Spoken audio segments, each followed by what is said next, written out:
Hello, and welcome to the TGH College Hardwood Podcast. I am Joe. With me is Greg, as always, here to recap last week of college basketball and preview the next week of college basketball. Greg, how you doing?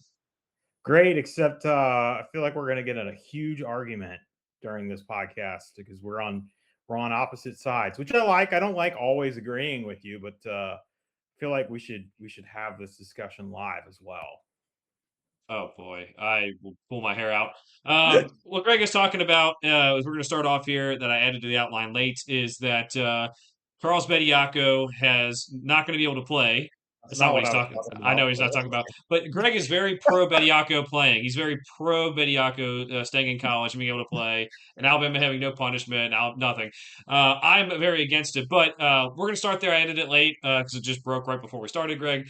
Um, Now, what's going on with why you got preliminary injunctions before, Greg, is basically the court saying, "Hey, there is a chance that he wins this case. So for the time being, the TRO, the preliminary injunction, is he can play because they might win this case." Now they're taking that away. Looks like he's ineligible for the rest of the season. Um, and I think it's a step in the right direction. NCAA president Charlie Baker said that it was common sense. He is hoping for Congress to kind of step in and help with making rules for college sports. I'm not sure that's what Congress should be doing right now, Greg. I'm not a politics guy, but something has to change if we're going to have this. And he was definitely noting more so that just because they win this one case does not mean that they're going to win every case. But at least this is a good start. yeah, one victory for sanity, one small step for college basketball. This guy should not be playing college basketball. Joe, I think the question everybody's asking now is, what do we do with Bama's resume? I know there was obviously the language in the TRO was, the NCAA can't punish them during that time frame. I don't know about you, but I don't have time to go through all the court filings and proceedings and see what power the NCAA has now that the case is closed. So I'm going to wait for somebody else to tell me how this all works because we watch legal shows, but that's about the end of it. Yeah, I can't honestly say what the NCAA is going to do. Like you said, they were not able to penalize Alabama during the time he was playing. But now that it's over, maybe they set a precedent like, hey, this is not going to fly. You can't just sue us during the middle of the season to get a player who's ineligible to play, and have a judge who is a booster have the case. So I hope there's something that comes of it. Again, I don't know. Like you said, Greg, I don't know what the NCAA is able to do anymore with the legalities of everything. They can't have.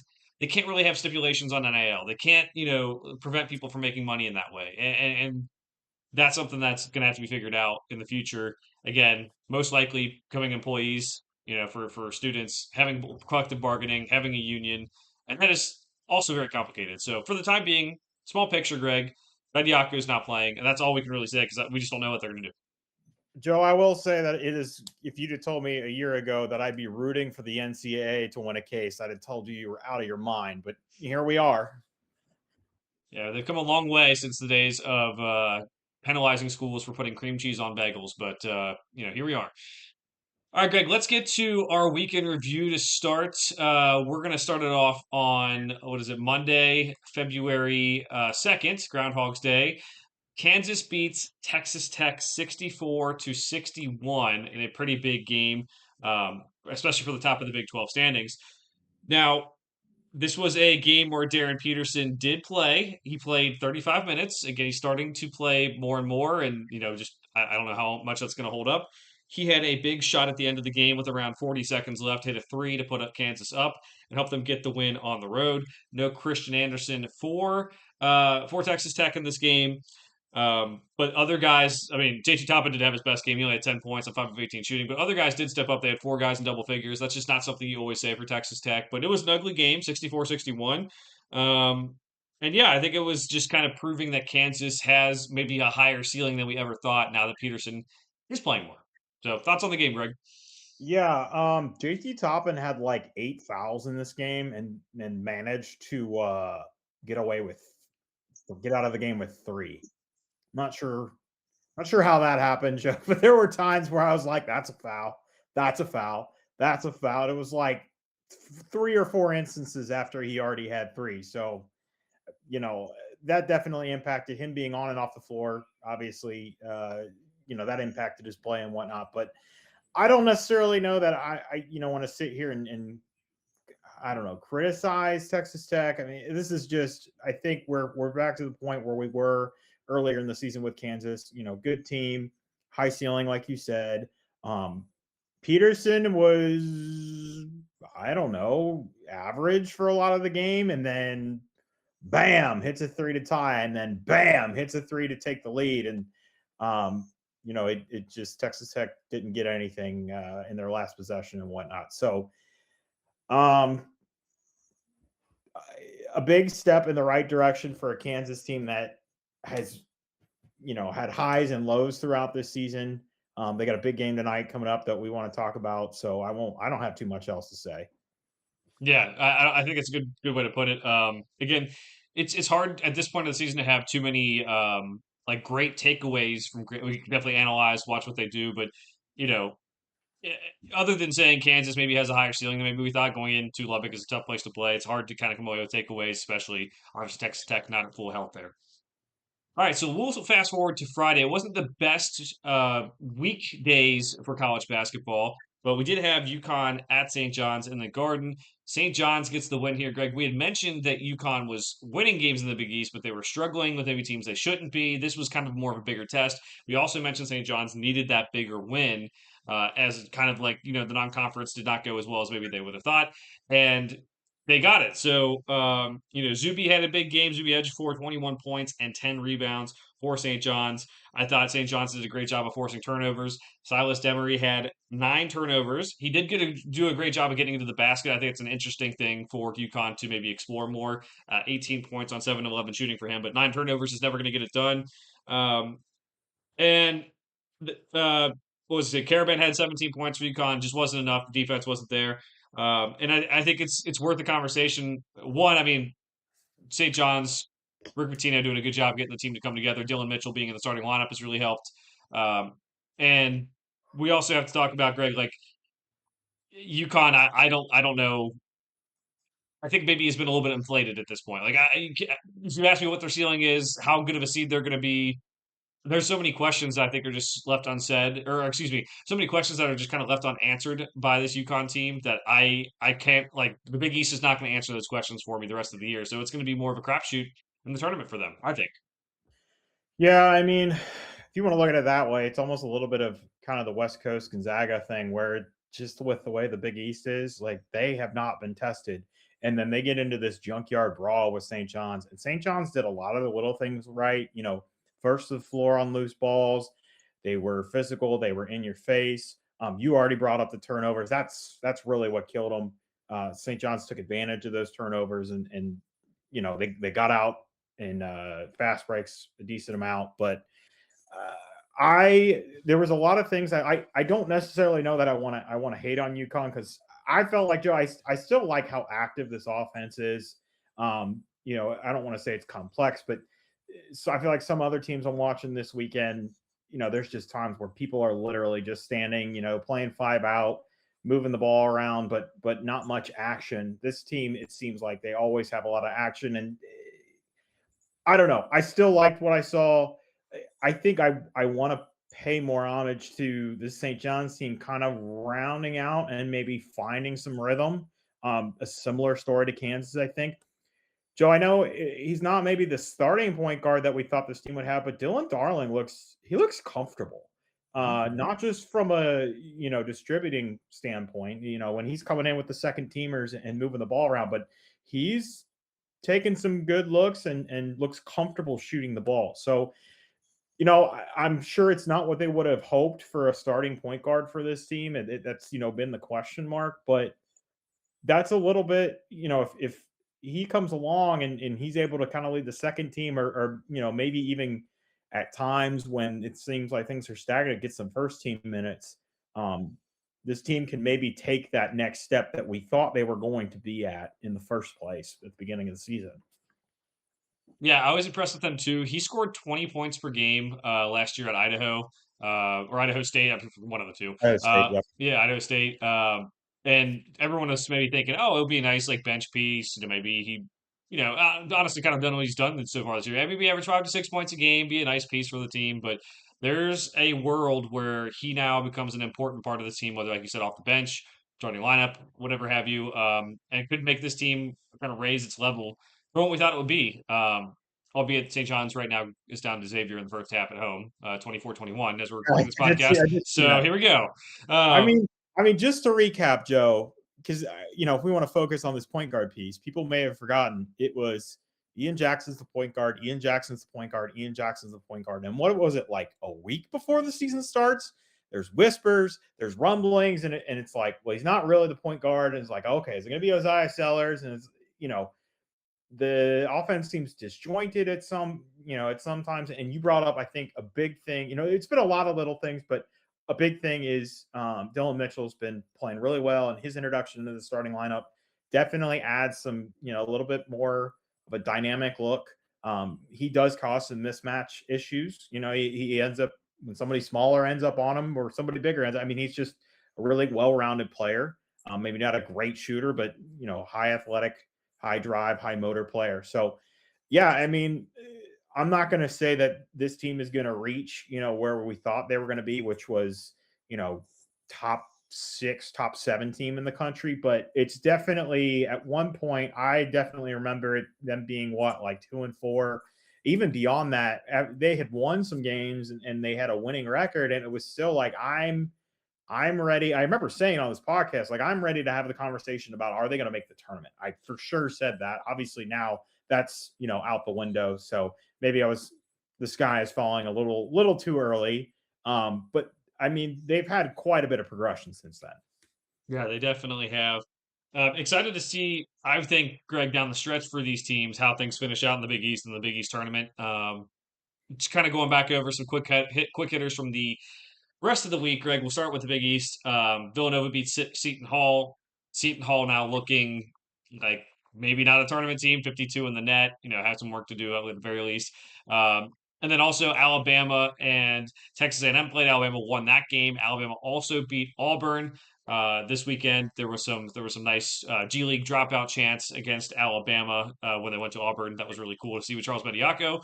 Um, and then Gonzaga lost to Portland, which is one of the bigger upsets, Greg, that we have seen in regular season college basketball in a while. Not just because of Gonzaga's dominance in the conference, but Portland is not a very good team. So it is something that I don't know if you have any thoughts on any of these 3 games. The only thing I'll say is good with the Bediako chance, and for the Portland Gonzaga one, just I'm not gonna.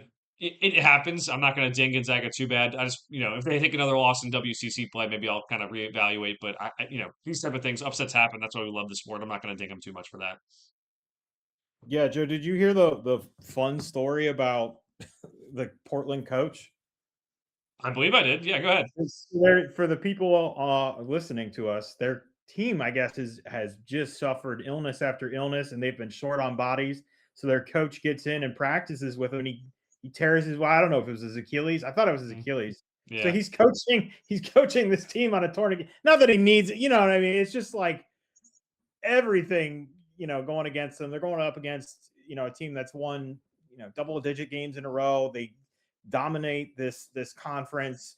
They look like one of Mark Few's, better squads that he's had out in Gonzaga, and then they managed to find a way to win this game. And you're right. I mean, these things happen, but that's probably something where, if we get to, all right, we got to get down to 10 teams or whatever that can win the title, like, it's going to be splitting hairs, because I think this is one of the most wide open years. And, I'm not saying we're going to rule them out, but it just, like, that's the kind of thing that might just make me take pause and say, you know, can I find 9 other teams, 10 other teams that I'd rather trust more than them?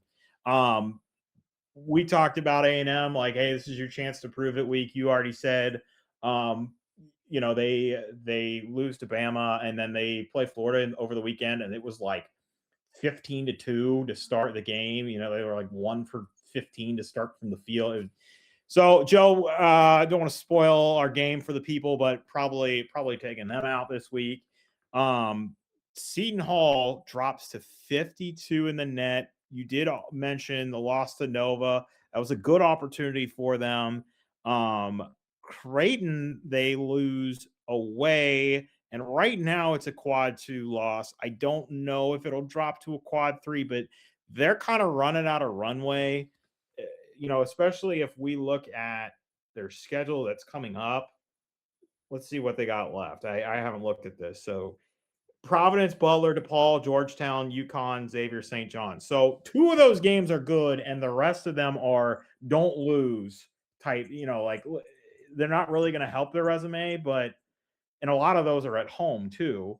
Um, yeah, this team was a great story for a while. Obviously out there in the press that hey, low NIL budget. Shaheen Holloway is moving water up a hill and whatnot with this, but I'm with you. It's probably we're probably looking at a first or next four out type team at this point. I mean, there's opportunities left on their schedule, but not a wide assortment of them.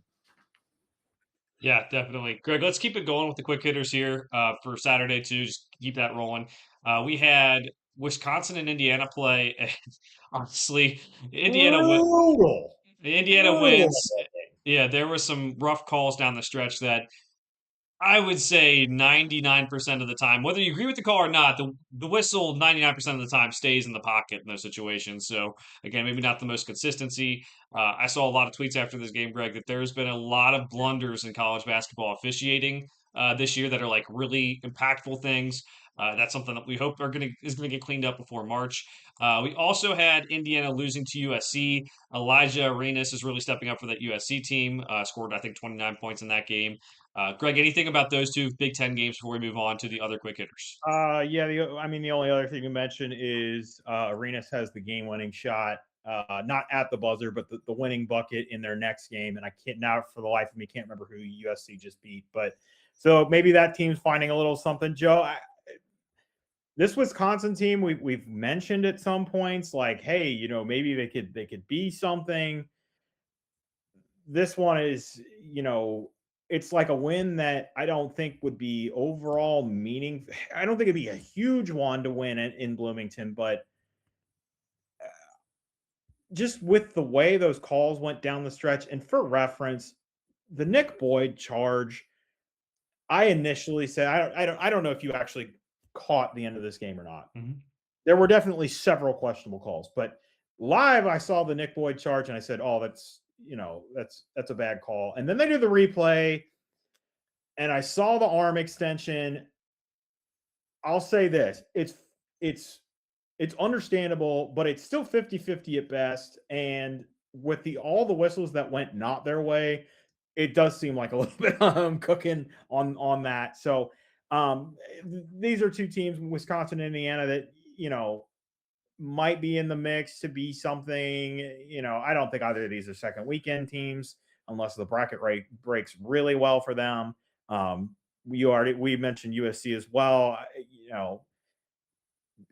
I don't think they're going to be much, but they're definitely progressing a little better than I would have thought after the loss of Rodney Rice. Now obviously they gain Elijah Arenas, who's been in a car accident and then had an injury that sidelined him for some time. So it's nice to see him on the court. We're always a fan of young, of course, freshmen getting on the court because of what this class has looked like. So those are my thoughts on that. So I guess we should move on, right? Yeah. We haven't talked about, so we're talking appetizers still. We haven't talked any of the entrees yet.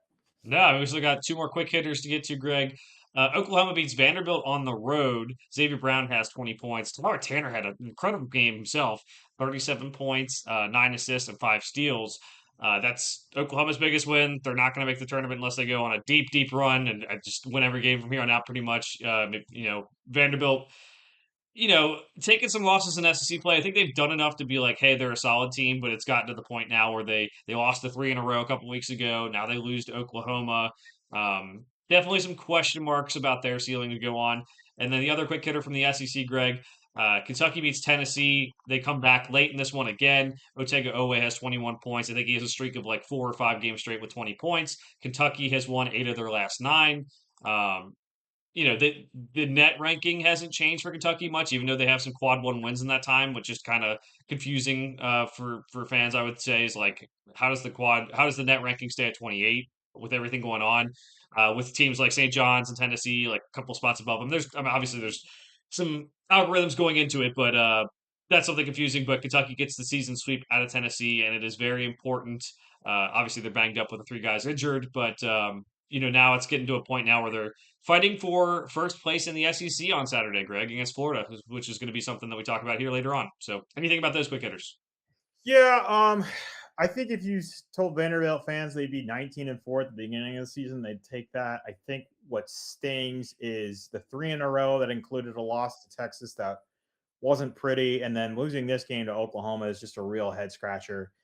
Obviously, in between that were them running roughshod over Mississippi State and taking Kentucky to town, but I think I think I said it earlier in the year, Joe. I felt like this team was good, not great. Like I feel like this is going to be one of the ones when we get down to again looking at um, teams that can win the title. And I think it's really, I made fun of your quote unquote game that we play, but like it really is time to start kind of squaring it down and saying, okay, that's the framework we need to be looking at. And this team is fun. They are still without Duke Miles, correct? Mhm. Yeah, he didn't play in this game. So I mean, that's one asterisk. They still need to get this game done at home as much as Oklahoma's been struggling, but um, it might be just like a. I don't even know if good not great is right, Joe. It might be a great not elite team. I'm not sure where I'm going to settle on that. And that's obviously that's nomenclature. We're using words at this point, but um, I feel like this team is going to end up just outside of our top 10 if you had to make me, kind of future cast. Still a really fun team. Tyler Tanner is awesome. Byington's doing a great job early on at Vanderbilt. Going to be interesting to see, if the phone rings, if a few nicer jobs, or if he wants to stay in Nashville. I don't know. I mean, it's in the SEC. That school's got a lot of money. You've seen what the football team's done too, so I don't know. Yeah, I mean, NIL is coming in for the football team. We'll see if it comes in for basketball. It makes it a place that he does want to stay, Greg. I mean, that's if it's coming in for one sport, sometimes it comes in for the other one as well. Those are the quick hitters, Greg. Let's get to the bigger games on Saturday. Duke and North Carolina, fantastic game here. Looked like Duke was in control at halftime, up 41-29. Uh, North Carolina storms back. I would say inconsistent whistle in this game. I don't know how else to put it with how some of the foul numbers went down, but North Carolina gets the win. Seth Trimble hits a three with zero point 0.4 seconds left on the clock. Um, this was a battle of two of the best freshmen in the country. Cam Boozer, 24 points on 10 to 21 shooting, 11 rebounds. Cale Wilson, 23 points on 8 to 12 shooting with 4 rebounds. Teams really kind of cut down their rotations in this game. It was kind of like a late season, high stakes game, big environment, obviously. And North Carolina gets the win, Greg, and shame on those people who did not have Cale Wilson in the top. What was the top 5 or top 10 freshman in the ACC? What a miss that was. Someone at Field 68 did. I don't know who it was, but UNC gets the win. There's some after the game fireworks. John Shire saying a staff member got punched in the face, and now it's coming out that maybe he was trampled. I don't know. I mean, obviously, court storming is never the safest. John Shire said he doesn't want court storming banned. He thinks it's a good thing for college sports, but yeah, I think the after the game stuff kind of takes away from the fact that North Carolina got a very big win that makes me believe in them more than I ever thought I would this season. Yeah, I want to start and focus in on the game stuff. Um, Duke does get out to a really hot start. Dame Sar been really quiet for long parts of this year. Uh, was very active in the first half. But the star of the first half was still Caleb Wilson. I think he finishes the first half with 17, and we're talking like there's not much else Duke could do. He was taking high degree of difficulty shots, and they were going in. Double clutches and rising over somebody in his face. And it was it was really fun to watch. and I'm sure that the home crowd was into it. Joe, I felt like, and this would be expected, between this and the St. John's UConn game, there were some palpable, tangible atmospheres in college basketball this weekend. The crowd noise is coming through the TV. This was a fun game to watch. I think that Duke leads pretty much the whole game, outside of what technically the last zero point 0.4 seconds was their first lead, Carolina's first lead of the game.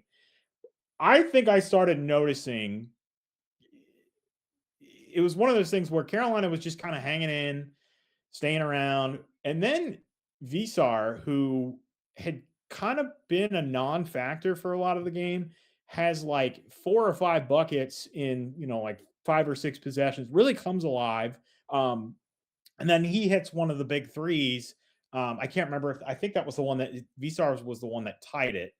And this game kind of got stretched out in the end. Like we had not a lot of possessions in the last 2 minutes, really using all the shot clock. Joe, I did hear some conversation about, like, I saw someone tweet, "Oh, it's Cooper Flag all over again," with Duke's last possession being give it to Boozer and let him go. Think I don't think this is apples to apples. I think he plays, like, he has guard skills as a big guy. He got Visar. He actually got a decent look. He got Visar to jump. He just missed the bunny. And I'm not saying it was like a wide open bunny. It was a little bit contested, but I don't think I saw that comment. I I don't like the comparison. I think you got the look you wanted. I don't know if it was necessarily an X's and O's thing as much as it was just, okay, we got a little bit of a mismatch, or a little bit of a higher skill. Go for it, kind of thing. I don't know. Do you disagree with that? Because I know we've had the X's and O's Shire conversation at times, and then at times we've been like, man, he's great X's and O's. Yeah, no, I think he's solid at X's and O's. I think late game situations. I think last year was, the Cooper Flag stuff was maybe I would not do the same thing he does, especially. And it's easy to do this in hindsight, Greg, but Con Knipple is showing some like real playmaking in the NBA level right now. But for this team, you don't have Concanipple. I don't know who else you would who else would you give the ball in the late game situation? And I think you're right. Cooper Flag did not have many like weaknesses in his game. And I think one of them was, hey, creating his own shot and even creating shots for others. Like he was a good passer, but not the type of guy who was going to have that option to like drive to the basket and find someone else because he didn't have the same amount of handles as you pointed out, Greg, as Cam Boozer does. So I think it's better this year to just trust Cam Boozer to make the play. He's done such a good job of getting to the basket. And a lot of times late, he'll shoot deep early, and then he'll figure out I need to get to the basket. And he does it. I would definitely say that I think it's a different type of thing. Even though I'm not taking anything away from Cooper Flag, he just isn't the same sort of player as Cam Boozer, like you were saying. Yeah, I agree. I was curious if you thought differently. I just saw that and I had a knee jerk reaction to it. I was like, I don't like that. I actually Yeah. don't mind the look that they got. The only other thing I want to add, Derek Dixon moving into the starting lineup for this team has been clutch for Carolina. He's been awesome. He hit a couple of clutch shots, and the pass that he made to Seth Trimble was beyond ridiculous. I'm in a crowd, it was a driving kick, but not like, a lot of the driving kicks you see. There were bodies all around him, and he kind of did one of those acrobatic passes, and Trimble, props to him. He hit the ice in his veins type shot. I still want to talk about the post game stuff. Where I know we're on opposite. This is what I was referring to. Joe doesn't like my opinion on this, but I don't know. You can go ahead and say what you want to say. I'm not sure it really I'm not applies. understanding how there wasn't a delay of game penalty technical, which would not, I don't believe would have. It's a one shot foul, I believe, right? I don't think it's a two shot.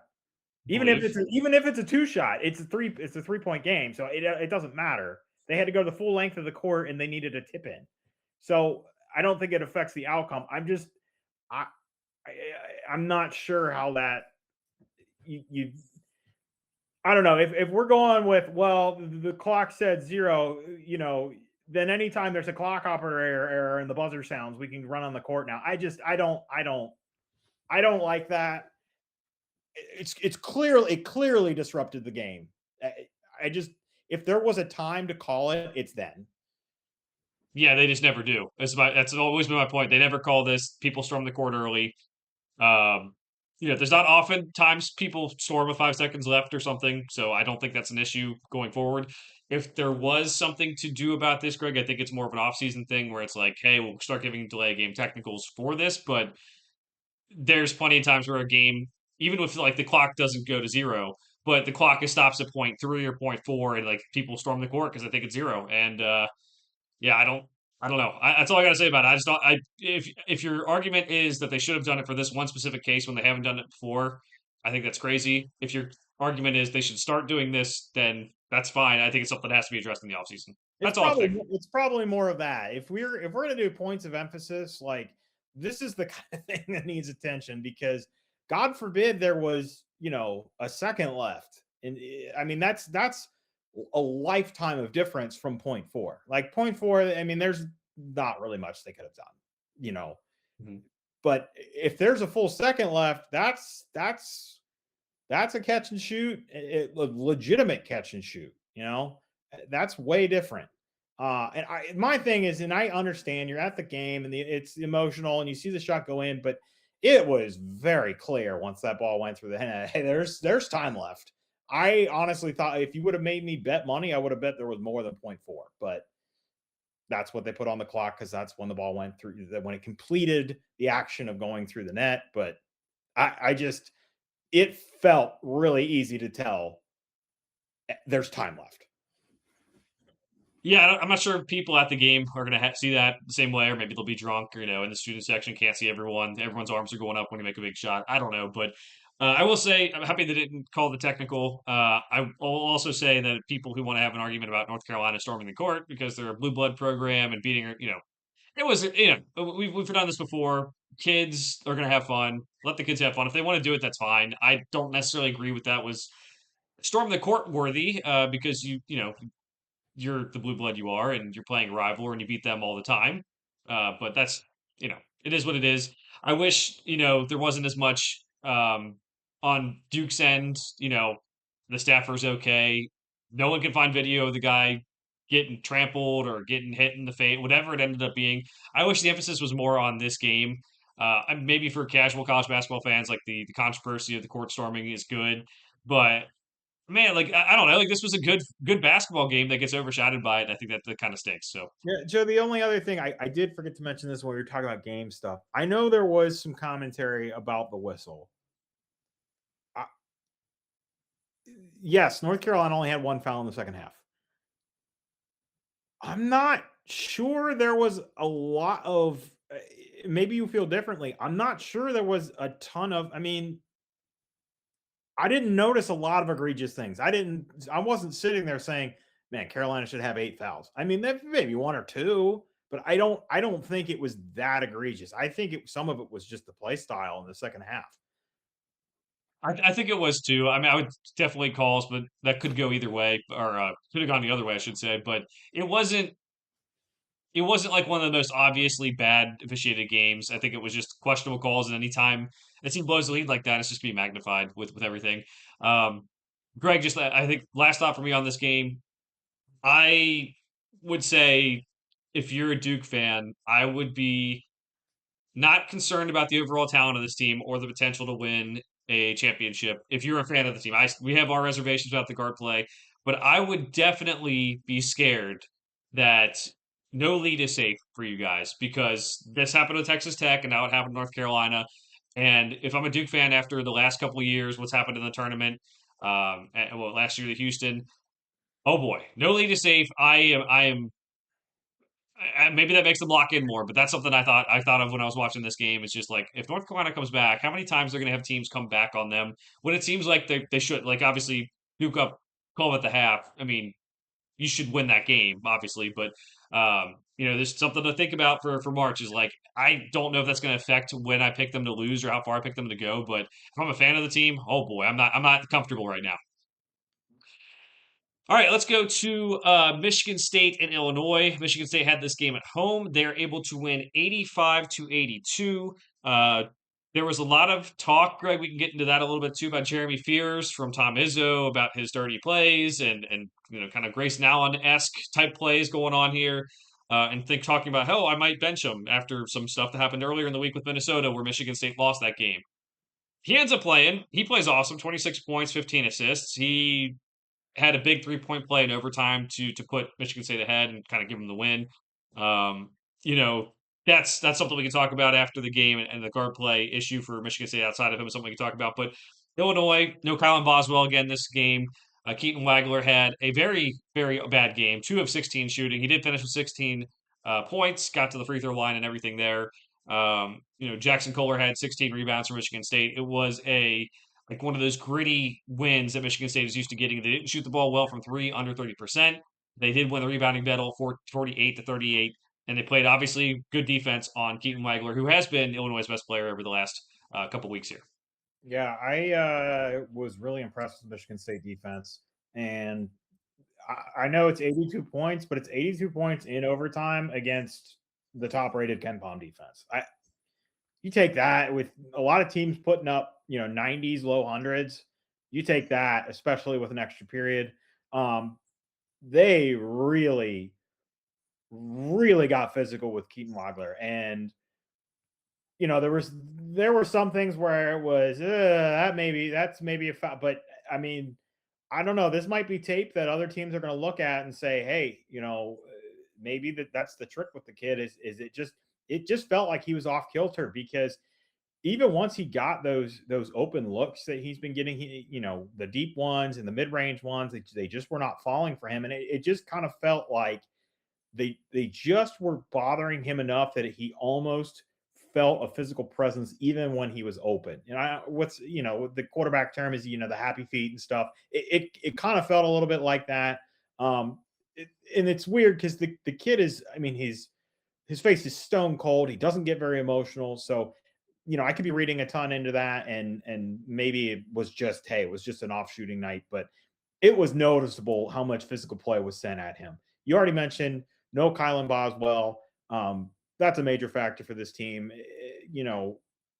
Having a better distributor, and Wagler's done a great job distributing the ball along with creating and whatnot in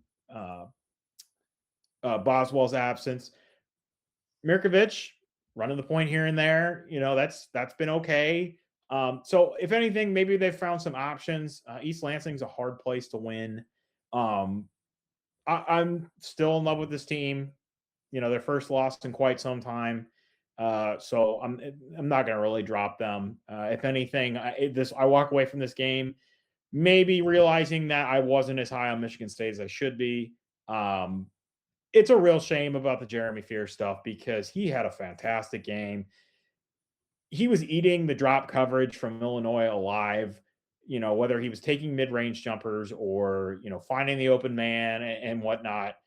We got we got a trip here. We didn't even mention Michigan State loses to Minnesota in the middle of the week, and he has some fireworks there too, where he kicked someone in, the no-no region, and there was something else in that game. So he's playing great. 15 assists in this game. Like,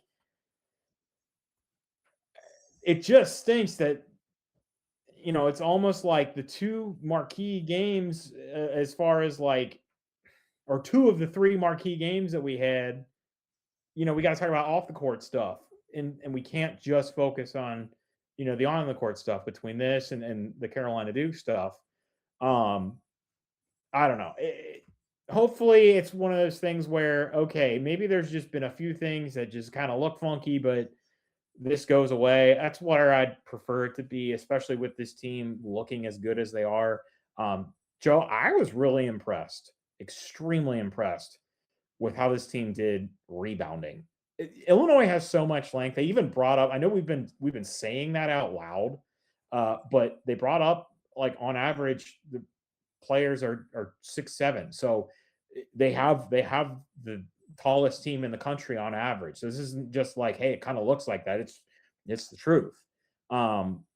I know they're not a lockdown defensive team. I know they're not, it's really their skill, finesse, and ability that makes Illinois so dangerous. But the sheer length that Michigan State was able to get around, they have some old school, Kohler and Cooper are old school body bangers, man. And yes, Kohler can step out and hit those pick and pop threes, but those guys are still, meaty, get in, kind of get into the shot blocker and get you a bucket in close as well.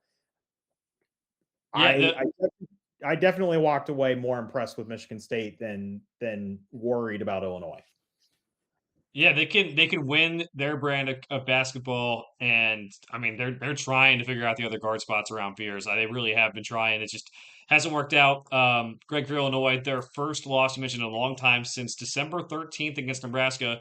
But don't worry, Nebraska hasn't played anyone this year. So uh, let's also talk about Greg Izzo saying those comments. We don't teach guys to do that. It's kind of like with the Duke stuff with Grayson Allen. Like if you have those things happen over and over, the credibility with it goes down. You're the dude who coached Draymond Green, dude. Draymond Green is one of the dirtiest basketball players of this generation. It's not the most serious thing. I still like Tom Izzo. I like the physical, like how he gets his teams to play physical, but like it kind of falls on deaf ears where it's like we don't teach him to do that, and it's like I get it. Sometimes players act in their own right, and maybe he's trying to coach him out of it. But to say we don't teach him to do that, I don't know if he's going to play the next game against Illinois. Pretty performative on my end, but I still appreciate Tom Izzo and like what he's trying to do to keep college basketball the same way as it has been in terms of the students being the ones playing the games, not Charles Bediako. But it was just it kind of when I heard the comments, we don't teach people to do that. I'm like, you coach Draymond Green, dude. What are you talking about? So let's go. So yeah, we'll see what Fear does in the next couple weeks here. I don't think there's gonna be any more incidents. Once Izzo starts coaching someone, and has some points to go over, he'll probably clean up his act. Greg, the last bigger game we're gonna get to here from Saturday. Houston beats BYU 77-66. Houston had 4 players in double figures. They were so balanced in this game. I think that's something to talk about. They can have games where guys like Flemings have big games, or Emmanuel Sharp has big games, but they also have the ability to just be so balanced. Bonsta had a good game, 28 points, 9 of 14 shooting. It was good to see that from him, even in this loss, because he has had some rough games against bigger competition in this year. I think I said it last week, Greg, maybe not, but I just the Houston. Not gonna say anything more about them. We've talked about them. Definitely a great chance to win the championship. Really good stuff there. BYU, it's the same thing as the last couple weeks for me. It's like you have to beat someone at some point. Like I can't, I'm not going to take them off the teams who could win the title this week. I don't think, even after losing to Oklahoma State as well, because they have so much talent. But like I don't know what else to say. Like we're sitting at 5-5 in the Big 12. Win a big game, and then I'll start believing more that you can win big games. Yeah, I'm kind of glad that I didn't get a chance to watch this game in full literally until today before Joe and I podcasted, and I'm glad I did because I feel like if I would have not had time to watch the game in full and just 77-66, okay, Houston's good, BYU probably writing them off. This BYU team is good, but you're right. You do have to you got to get one of these big wins somewhere. And I mean, let's look at what they got coming up. And I guess this is again, I feel like I said this a couple weeks ago when we were looking at somebody's schedule, and then we found out there was nothing on it. Baylor, Colorado, Arizona, Iowa State, UCF, West Virginia, Cincinnati, Texas Tech. So there's a few decent games in here. Arizona, Iowa State, Texas Tech mostly. UCF, I mean, that's at home. At Baylor is tomorrow. That's one they probably need to win. Or if they lose that game, if they lose the Baylor game, then it gets so it's what 5 of the last 6 right now, or is it? Hold on, I just got knocked off their schedule Yeah, page. yeah. 5 of the last 6. 5 of the last 6, but I mean, it's all against good teams, except for the Oklahoma State loss is the only questionable one, right? So, that stretch includes lost to Texas Tech. Okay, they're good. They beat Utah. Lost to number 1 Arizona by 3. Okay, they're good. lost to to Kansas at Fog. Okay, losing at even at Oklahoma State, that's the one where it's like yikes. So I feel like you get business taken care of this week. You beat Baylor at Baylor. You know, you beat Colorado, and maybe you're the one. I think this team is good enough, despite the fact that they don't have a marquee win. If they play their absolute best, like they're capable of beating Arizona. They really, and I know that sounds crazy. I'm not saying I'm going to pick them, not even, but there were parts of this game, where for stretches they looked like the better team. And granted, they're playing at home against Houston, but again, that's why I'm glad I watched the game.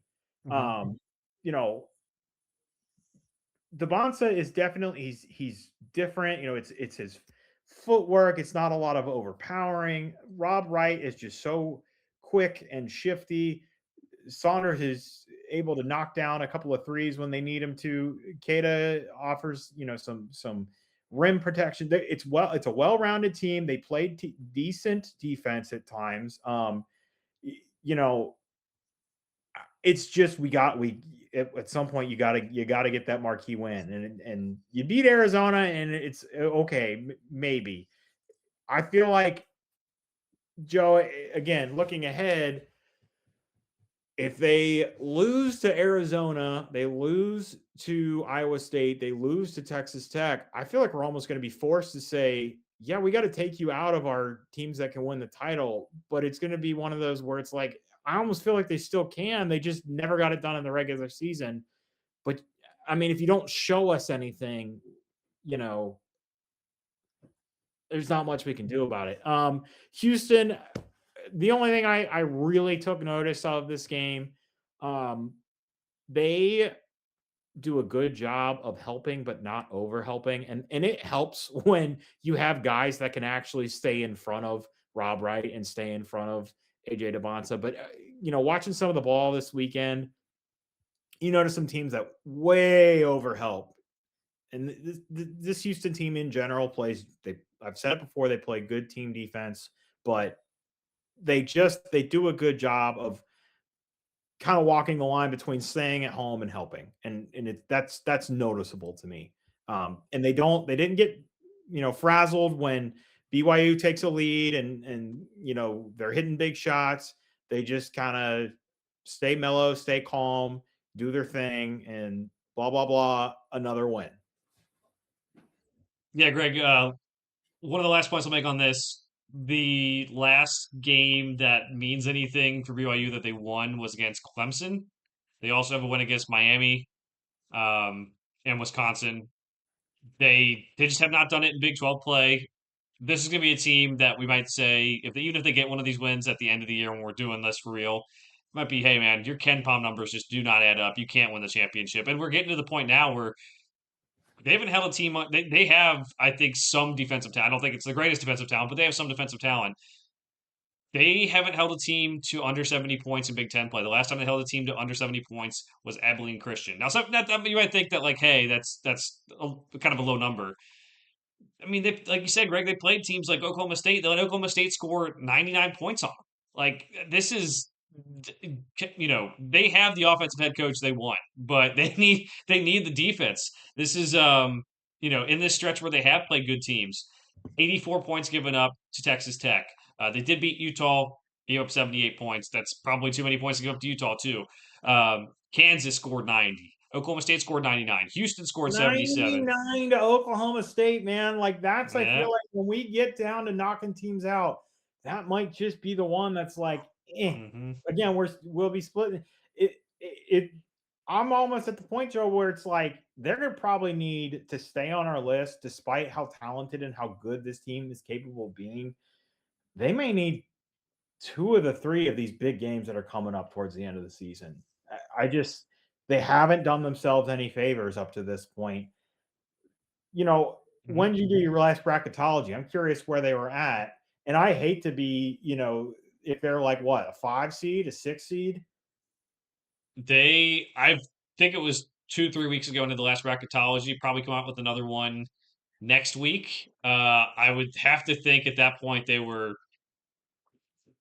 I would say, much higher, much more highly rated. I don't know exactly what it is, but yeah, I don't know. I couldn't tell you what seed I think they're going to get now for a team that was solid in non-conference. Yeah, they were a 3 seed. They were a 3 seed. This was January 19th, so um, 20 days ago. Yeah, we'll figure out what the seed they get, Greg. But yeah, a lot of question marks around them, specifically that defense. Um, let's get to our teams who can win, Greg. Now I think we got down to a manageable number. While we can say we have Kentucky off the list, we have Miami, Ohio off the list, we have St. Louis off the list. I would still say we've done a pretty good job of not getting anyone off the list too prematurely. Kentucky would be the only team that I would say is like, well, like you said earlier, they can make a run. I just don't know how far they can go. They are the highest seeded team right now that is off. But um, who do you want to? We don't. Was not. We can be more inflexible here. I just want to try to get down to around 10 by the start of the tournament. So Yeah. if we want to one more week before we take someone off, that's fine. If we want to take just one team off this week and see how things play out, that's fine. If we want to do more, that's fine too. Um, I'm probably good with. We had the. I mean, are we going to get more data points from Texas A&M that you feel like? Yeah, they're 17-6, but we already talked about it. Inflated record. They've got pretty much Vanderbilt, Arkansas, Kentucky left. I mean, like, I feel like even if they were to win all three of those games, again, I'm skipping over other games they have in their schedule. I don't know that it would compare to what we've seen from some of these other elite teams, in our top 10, top 15-ish. I'm probably good. If they won both games this week, probably stay in the discussion, but I'm probably good at getting rid of them. I'm too like we're getting to the range time where we can talk about like could I foresee this team going to a Sweet 16 somehow? Yeah, I could. Do I see them winning 6 in a row? No, I do not. So I'm cool with Texas A&M being off of our list, Greg. That puts us at 29 teams who can win the title. I will nominate one team, UCF. We talked about them a little bit last week. They lost by 20 at Cincinnati. They've had a great season. I think they're still going to make the tournament. There's a chance maybe they fall out too. There's still plenty of games they can lose, but Cincinnati is a dumpster fire right now, and they've lost to them. They lost at Oklahoma State, and their road games, conference road games, are tough. But I think when you have both those losses on your resume, that's tough. You did beat Texas A&M earlier in the season. Can they make the tournament? Can they win the game in the tournament? Maybe. I think 6 in a row is tough. So I will say if you're taking off Texas A&M, I'll take off UCF if you're cool with that. That's fine with me. I want to talk about Auburn. Okay. I see you've got them in your list of like, yeah, maybes.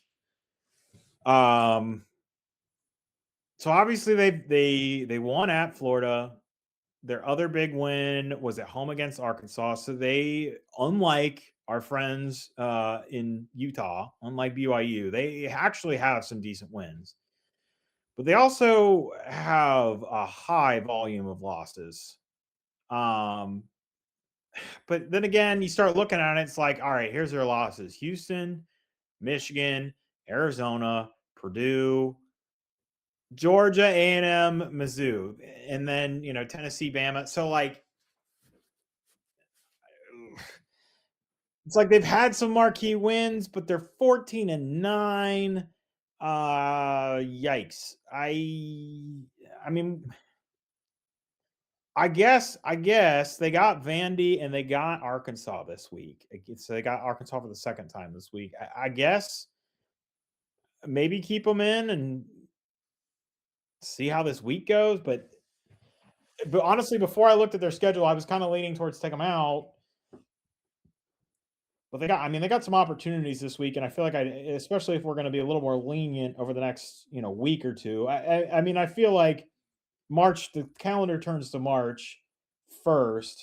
We probably need to be down to at least 20, maybe 15 to 18 to be safe. If we're gonna get down to 10 by the end of conference tournaments, I mean, I'm kind of like on the fence with them. We Yeah, can sit. I don't know. What are your thoughts? I think we can sit with just taking the two off this week. We did a really good job last week getting a lot of teams off, and I think if we were forced to get down to a certain number today, yeah, I'd take Auburn off. I'd probably take Tennessee off. I'd take maybe NC State, who's currently, as we're talking, not doing too well. The last I saw against Louisville, take them off. I take Indiana off, who hasn't been the greatest. I take Clemson off because I just don't think Brett Brownell's going to win a title. But I think it's fair. We could take a step back and just do that You knock next. on wood right now. If that happens, I will be angry with you. If Brett Brownell wins the title, what's wrong? I didn't know Yes, you're a it's Clemson your hater over here. fault. Clemson hater. But no, I think next week we take off two this week. I think next week this is a really good week of college basketball coming up. I think we'll have a little bit more clarity. Maybe next week we do take off four teams or something like that, just to kind of make up for only doing two this week. But yeah, I think we've done a really good job trimming the list, and there's still some, like you said, there's contenders like Auburn and the ones I listed too, Tennessee and Clemson and them that could be taken off the list at any point. But we can sit there for now. All right, Greg, let's get to our picks for the week. Let's start off Arizona and Kansas, Big Monday. I saw a stat that Kansas is undefeated on Big Monday for ESPN. I've also seen that Arizona is undefeated this season, Greg. So that's something's got to give here. Who you going with? Yeah, so I saw the same stat you did, Arizona's record, and I saw like the 60 straight Big Monday games for Kansas or something, or I think it was home. I think it was specifically home Big Monday games, Yeah, Joe. yeah. But I also saw, and I think it was the Rock Chalk blog that posted it. Kansas has never beaten a number one team. It was, I think it was, they've never beaten a number one team. I don't know if it was on Big Monday or at Fog. I can't remember what it was, but you dive into that. It's like, well, Kansas has been the number one team in the country a lot. So by that time, you're probably talking Big 12 teams. I'll try and dig up the stat and see if I can find it. But it was one of those things where it's like, all right, well, one of these things is going in the trash. Um, I'm picking Arizona. I know it's at Fog, and I know there's magic in that arena, but this Arizona team is just so well rounded, and they're so good.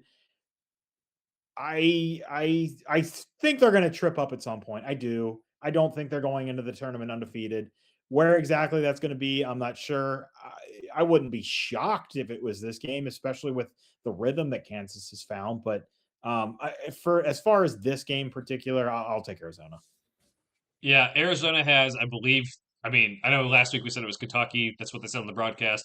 Arizona has one of the toughest ends to the season I think I've ever seen. They have at Kansas, home against Texas Tech, home against BYU, at Houston, at Baylor, home against Kansas, home against Iowa State. So you're right, they're going to lose at some point.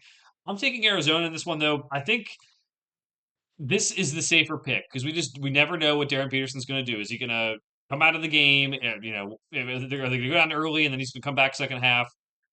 You never know. When he's healthy, I feel confident picking him. But that even gets to when we talk about teams who can win, Greg, we might have to talk about his health as an issue down the line for that too. So that scares me. Arizona, I think, has, like I said last week, different ways to beat you. It doesn't have to be the three, but they can hit the three, which is enticing. Um, I'm going Arizona. I respect the Fog. I do appreciate that the line is just Arizona favored by 2.5. It might be a close game, but I'm going to take Arizona. All right, let's go to Tuesday. We have Purdue, Nebraska. We teased this game last week when we misread. Well, I misread the schedule and saw that thought it was last week. But Purdue at Nebraska. Nebraska favored by 2.5. Greg. Purdue has been walking that fine line lately, and they played with their food this weekend. We didn't even bring it up against Oregon, and they barely got out of that game at Mackey. I just feel like this team's got to find something. This seems like a get right game. I know it's away, but I believe in this team too much to not pick them. And I like Nebraska. I definitely think my stock on them has risen even after them losing a couple of games. But I'm going to pick Purdue to go on the road and win this game. I'm going to go Nebraska. Purdue has struggled on the road this year. I think that's something to note.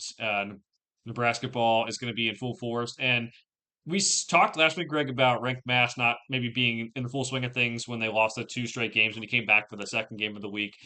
he did come. They went to play Rutgers this past week, and he did look a lot better. He scored 26 points, had 8 rebounds. I think that's huge for this game. I'm going to take Nebraska to protect their home court and win.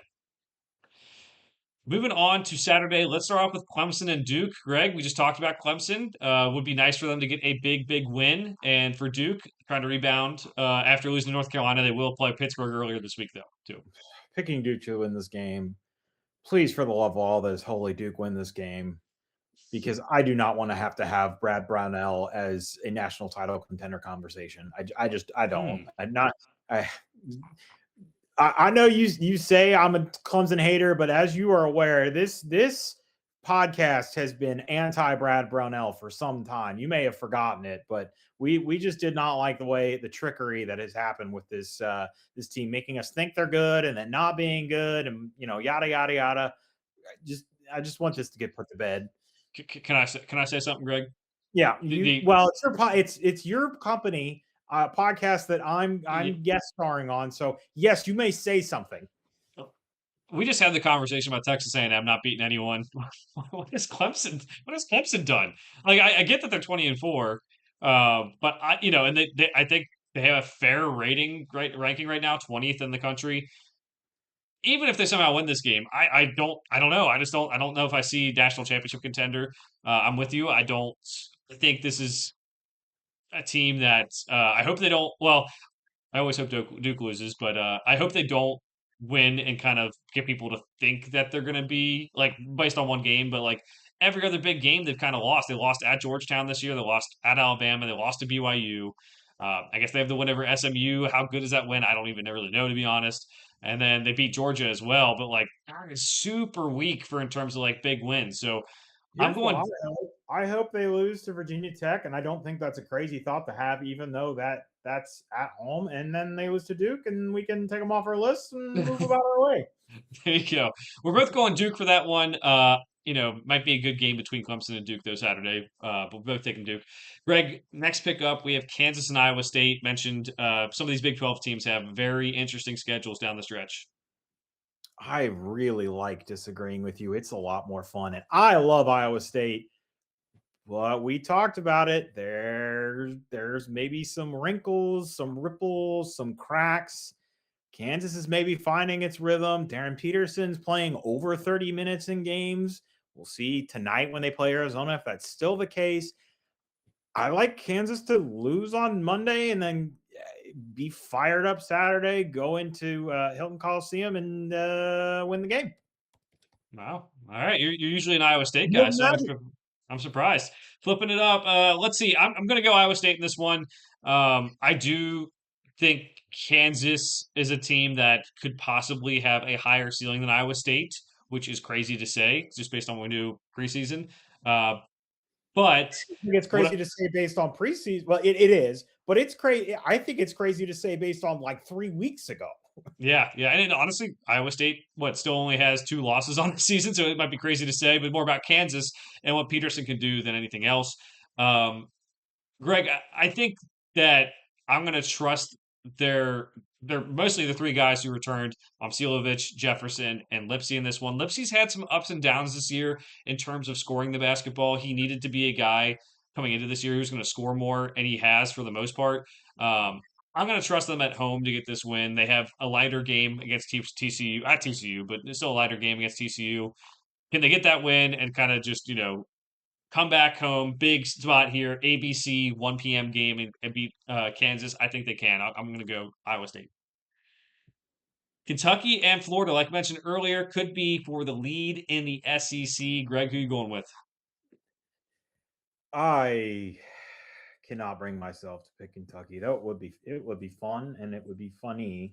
I'll pick Florida. Joe, it's kind of wild that like we kind of got exactly where we thought we would. These two teams competing for the lead in the SEC, but not in any way, shape, or form how we thought we'd get here. To be honest, I think most everyone's top three teams. Uh, I'm trying to remember. Greg, you had Tennessee. Do you have Tennessee? I picked Okay. Tennessee in the league. Yeah. Okay. Well, you were. I think you were trying to go out on your own a little bit there because I think most everyone else I think had Florida, Kentucky, and Arkansas in some order at the top, and that is what the top of SEC is. So you're to your point. Um, To be that's fair, though, I thought it was because this conference was going to be wide open, and I didn't think it was going to be. And that is what we're seeing. I mean, 8-3 is for the SEC lead right now. No one's taken over the conference, but obviously the Tennessee pick hasn't worked out for me. But this is still the most wide open league. Yeah, yeah, I'm with you. I would say if I'm thinking about picking Kentucky, the reasons would be they're hot right now, 180 of the last nine. They've beat some good teams in that stretch. It hasn't been the toughest schedule, but that's something to take into account. They also don't have a game midweek. Florida does. Maybe get some extra rest there. But I'm going Florida. I think they have. I mean, they've taken some losses in SEC play at Missouri. Don't really understand that one.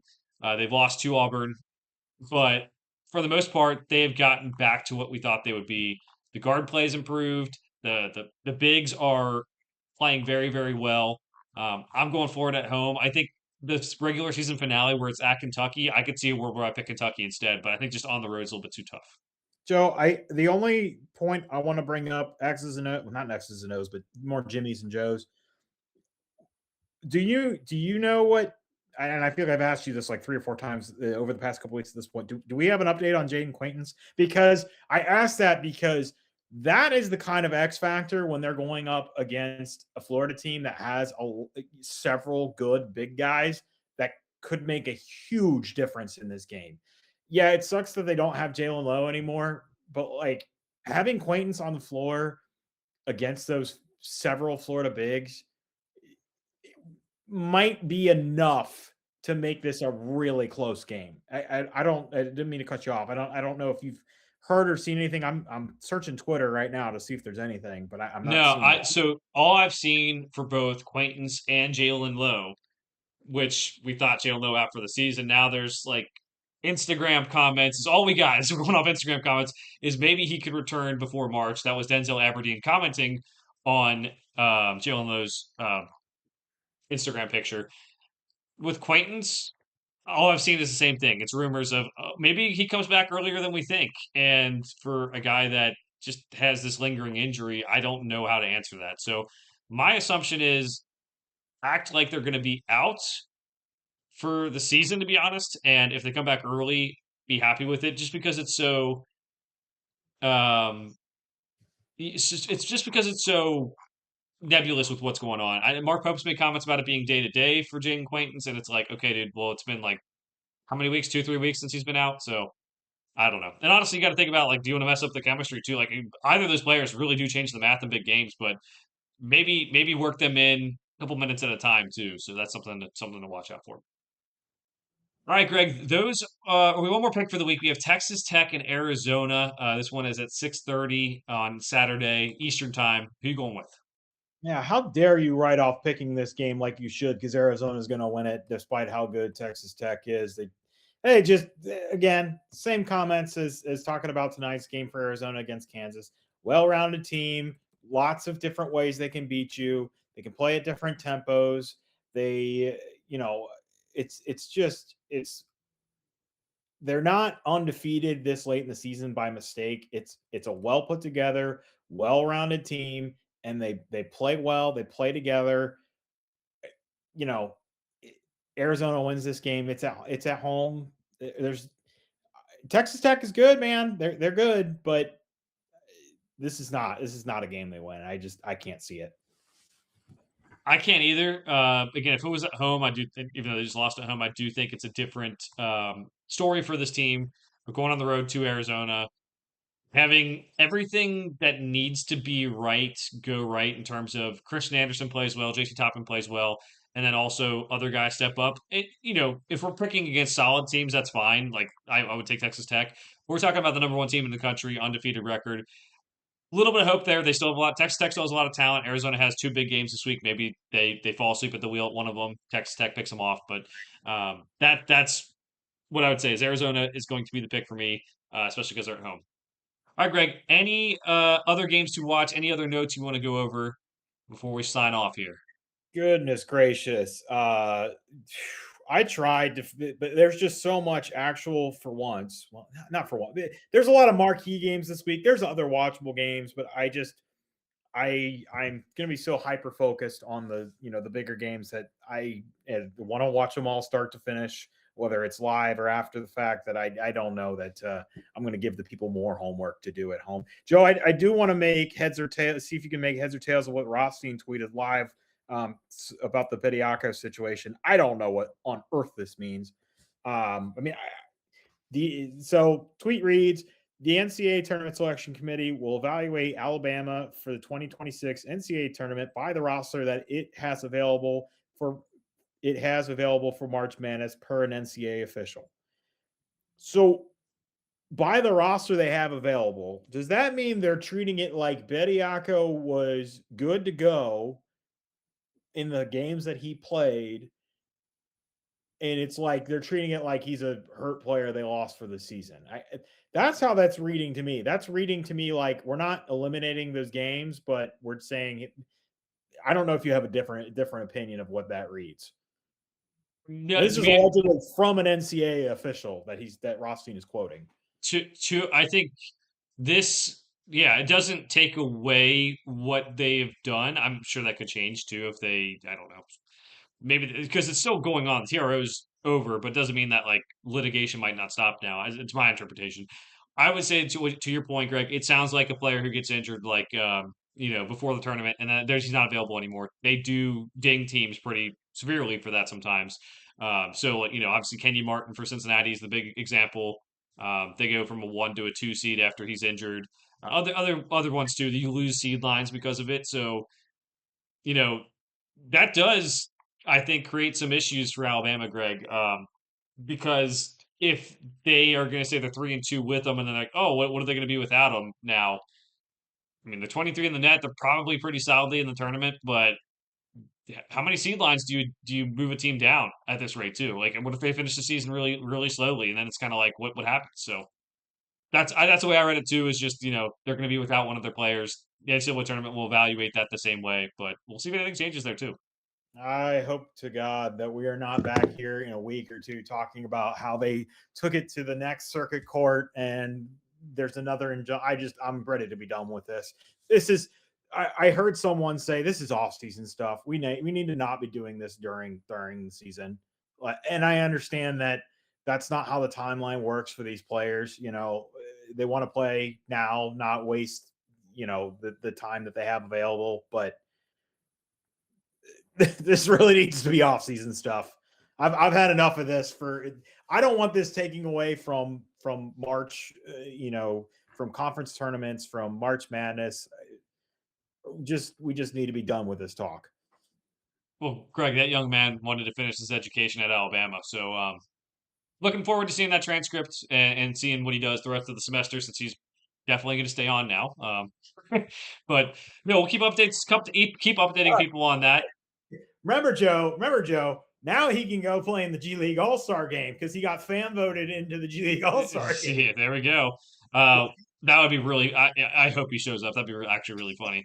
But yeah, we'll keep everyone updated about him, about any other one trying to come back to college, and just kind of what might happen down the road. If anything changes with selection show committee, we'll probably update you in the next couple of weeks here. But as of now, they won't have them. They're going to assume that they're a team that doesn't have them, and we'll go forward with it. So, Greg, my turn to remind everyone to like and subscribe to the TGH YouTube channel, also to this podcast, wherever you get your podcasts as we go along. It really helps us out. Leave a review and help us as we go along this college basketball season. Excited for the rest of the season here. Greg, thanks for watching. We'll see you guys next time.